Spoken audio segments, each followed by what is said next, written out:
Mahirap ang pasalamat dahil hindi kami nagpapasalamat na si nanay namatay. Pasalamat kami dahil nakapagpahinga na siya. Relihiyon sa mundong ito, pero hindi relihiyon ang nakapagliligtas. Ang pananampalataya hindi sa relihiyon, ang pananampalataya kay Jesus na nagbigay ng kanyang buhay para sa atin. Upang tayo na magbibigay ng ating buhay sa Kanya, mananampalataya sa Kanya, kikilalanin siya na siya lang talaga ang tunay na manunubos, tunay na tagapagligtas, Diyos ang ating buhay. Ay bibigyan niya tayo ng buhay na walang hanggan.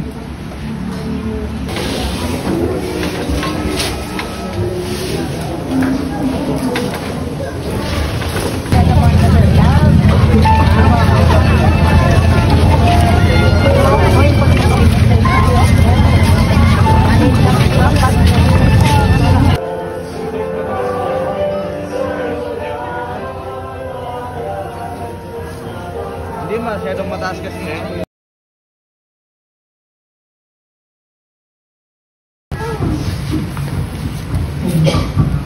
Ayan nga, magandang hapon po sa ating lahat. Mahirap ang pasalamat dahil hindi kami nagpapasalamat na si nanay namatay. Pasalamat kami dahil nakapagpahinga na siya. Dahil yung mga sabi ni Manang, hindi kami na suko sa pag-alaga ni nanay. Dahil kami nga lang ni Manang na nagatulungan. Salamat sa lahat-lahat. Maging sa nagsuporta, simulang mamatay si nanay. Salamat sa kanyang mga apo, mga kaming kapatid, sa mga kamag-anak. Hindi namin makakalimutan yan habang kami nabubuhay. Tatanawin namin utang na loob sa kanila. Maging sila pastor, sa mga prayer, sa kanyang mga deacons. Maraming salamat po. Lagi sa hapon na ito, nagpaghatid sa uling antungan ni nanay. Salamat din po sa maghahatid sa kanya. Hindi ko na pahabain dahil medyo hapon na. Hindi na balik ko ang mataas na papurit pasasalamat. To God be the glory. Mayan nga po kanating tanan. Una po na magpasalamat ako sa ating Ginoong Diyos na intawala kami rin katadagan sa adlaw-adlaw para kay nanay. Maski sa among kalakasan, nandiyan para itaw kami bayan nga kalakasan para sa kay nanay. Pasalamat ako sa tanan-tanan nga na kiramay, sa among kapungawan, sa among kakoryan, sa tanan sa among pangangailangan, sa pagkatulang nito na siguro nga kami nagakurang na liman. Salamat ararap pabayan dilo para sa suporta. Salamat sa buhay ni nanay, nay. Salamat sa imong pagmahal ka naman, sa imong pag-asikaso, sa imong pag-upot. Alam ko po nga si nanay, maski malisang ka naman, may silk si nanay, pero mapagmahal, ginumduman. Nay, para ko nun asikason, para tapanan na yung sukuan. Kasi durog ko riyak kung maski hindi rin kakilala ka na mo nanay, talagang walang namang danang nanay nga daan, talagang kung durog ko rin ko riyak nagasikas ko nga hindi rin kakilala, ito na nilipat-lipat doon. Ang iba na sasabit puro si Imlang, pero dari si Imlang arali ka naman dato pa sa Manila, arali nakaabot sinanay. Pero alam kong dato ang plan ka na may purpose para ano na sinanay arali. Salamat sa tanang-tanang nga nagamahal kinanay, sa mga inablas, sa mga apo, sa mga kamag-anak.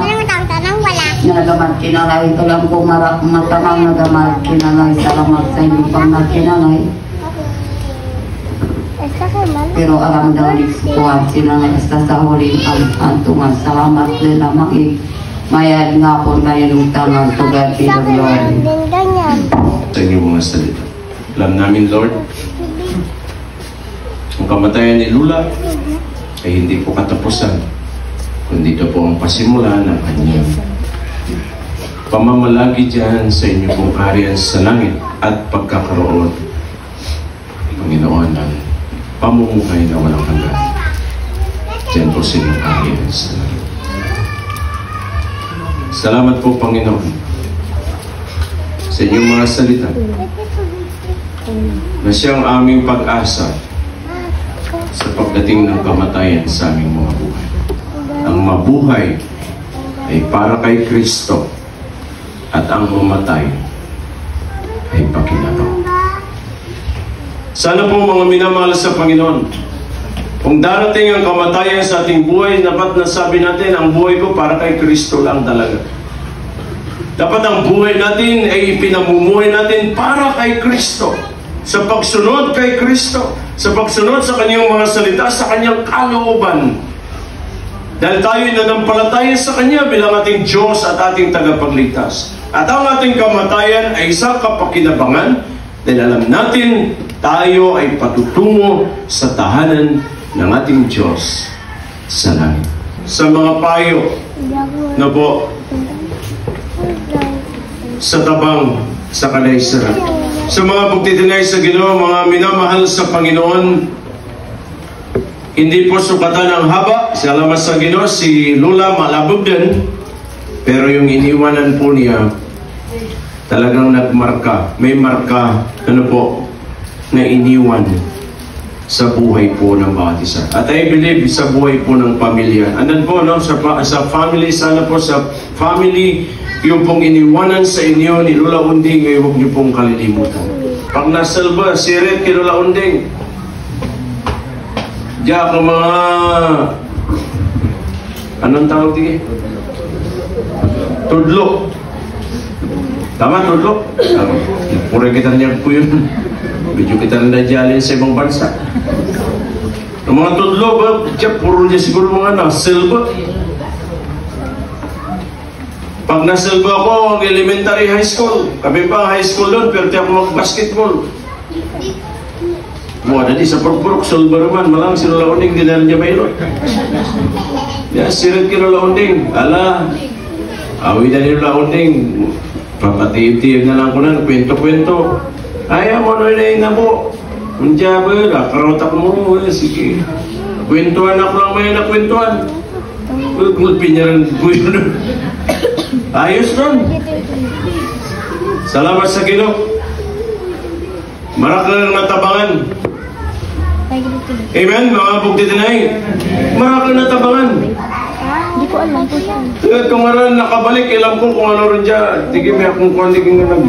Garin din dyan. Nasaan na yung bata? Di ko alam ka naman kimamang kung si Lula Unding nakapabata. Si Laika. Saan yun si Laika? Representative. Si Project Moro, si Lula Naititing, hindi rin po pwedeng masalan. May rason. Kung hindi si Laika, si Project ang harap. Tama? Project, di ba? Tangad si Lula, si Naititing, hindi rin masalan na lamang. Kailangan may kaiban permit. So may rason. Ayos. At least si Mamang Digi nga nagpabata. Nga yung pabata ni Lula Unding. Kaming tanan ng bata dyan sa balay lang, di ba? Tama? Relihiyon sa mundong ito, pero hindi relihiyon ang nakapagliligtas. Ang pananampalataya hindi sa relihiyon, ang pananampalataya kay Jesus na nagbigay ng kanyang buhay para sa atin. Upang tayo na magbibigay ng ating buhay sa Kanya, mananampalataya sa Kanya, kikilalanin siya na siya lang talaga ang tunay na manunubos, tunay na tagapagligtas, Diyos ang ating buhay. Ay bibigyan niya tayo ng buhay na walang hanggan. Kung mananampalataya tayo kay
pagkausap ko siya.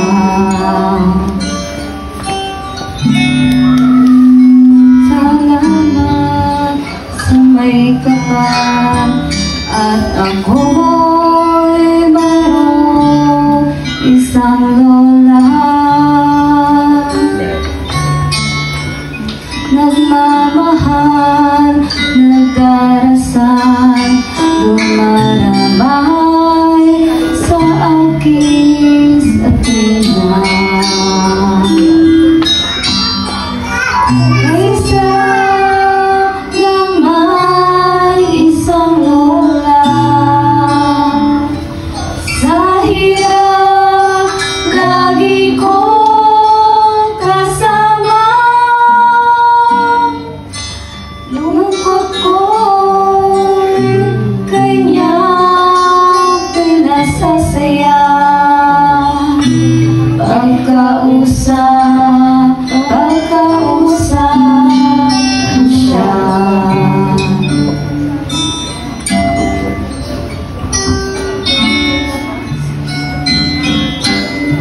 Sa tulad ko, mahalin si Lola sa buhay mo.